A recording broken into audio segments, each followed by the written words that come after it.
matchup is very interesting since both characters have around the same strength. Now, imagine thinking Naruto can beat Saitama.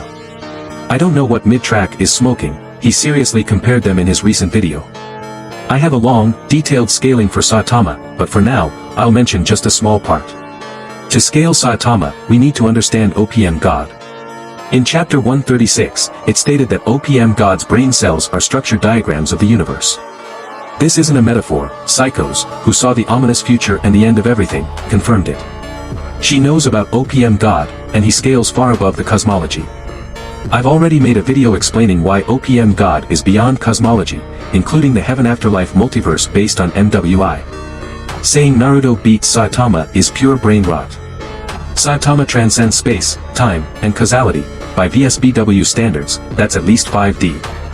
Down players call this a hypothesis, but they ignore the sixth line, which confirms it. Saitama grabbed 5D hyperspace gates, Geru destroyed them, proving 5D scaling. An ideal represents a perfect or fundamental concept that exists independently of physical reality. It is not bound by material limitations and often encompasses all possible variations of itself. In philosophy and metaphysics, an ideal is a higher conceptual existence that includes every possible iteration of an idea, making it something beyond the constraints of the physical world. For example, in mathematics, the ideal form of a circle exists as a concept that is independent of how it is drawn or represented in the real world.